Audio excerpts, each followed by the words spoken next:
ایک مرتبہ کا ذکر ہے کہ ایک غریب لکڑہارا کو جنگل میں لکڑیاں کاٹتے ہوئے درختوں کی جھنڈ میں کوئی چیز نظر آئی۔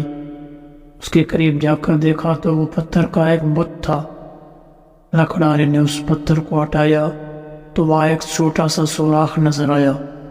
لکڑہارے نے سوراخ کے اندر سے مٹی ہٹائی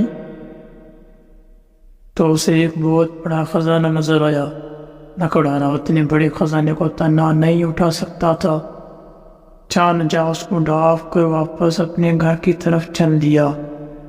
راستے میں اس کی ملاقات ایک سوداگر سے ہوئی جو کہیں سے اپنا مال فروخت کر کے آ رہا تھا۔ اس کے ہمراہ 6 اونٹ تھے۔ لکڑہارے نے سوداگر سے کہا، مجھے جنگل میں بہت بڑا خزانہ ملا ہے اور میں تمہیں صرف ایک شرط پر اس جگہ لے جاؤں گا۔ سوداگر نے بڑے صبر سے کہا، جلدی سے بتاؤ، میں تمہاری ہر شرط ماننے کو تیار ہوں۔ لکڑہارے نے کہا، جتنے اونٹ اس خزانے میں سے بھرو ان میں سے آدھے مجھے دے دو گے۔ سوداگر جھٹ سے بولا، میں تمہیں آدھے اونٹ دے دوں گا، تم مجھے وہاں لے چلو۔ لکڑہارا رضامند ہو گیا اور اسے جنگل میں لے گیا۔ لکڑہارے نے سوداگر کو خزانے کی جگہ دکھائی اور سارے اونٹوں پر خزانہ لا دیا۔ اس جگہ سے ایک چھوٹی سی ڈبی میں قیمتی لال بھی ملا جو لکڑہارے نے اپنی جیب میں رکھ دیا۔ حسب وعدہ سوداگر نے خزانے کے 3 اونٹ لکڑہارے کو حوالے کر دیے۔ کچھ دور جا کر سوداگر کو خیال آیا کہ خواہ نصف حصہ لکڑہارے کو دے دیا۔ اگر اسے کم اونٹ بھی دیتا تو وہ یہ مان جاتا۔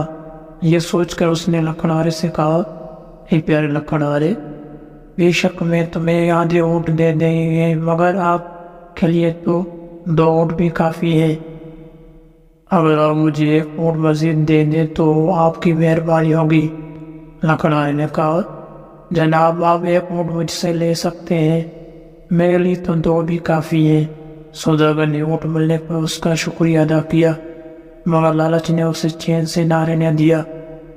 تھوڑے دور جانے کے بعد سوداگر نے پھر لکڑہارے سے کہا، بابا جی آپ درویش آدمی ہیں اور میں ٹھہرا دنیا کا کتا، باقی 2 اونٹ بھی مجھے دے دے، میرے چھوٹے چھوٹے بچے ہیں، آپ کو دعائیں دیں گے۔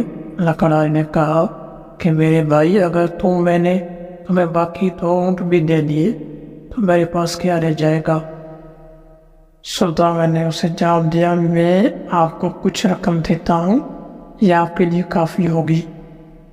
لکڑہارے نے وہ 2 اونٹ بھی سوداگر کو دے دیے۔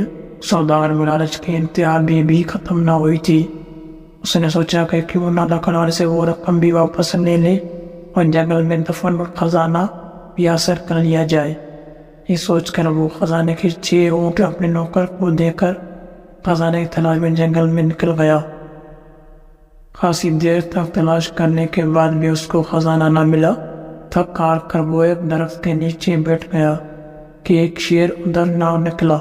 سوداگر بھاگنے کی کوشش کی مگر شیر نے ایک ہی چھلانگ لگا کر سوداگر کو دبوچ لیا، اس کی ٹکڑے ٹکڑے کر دیے۔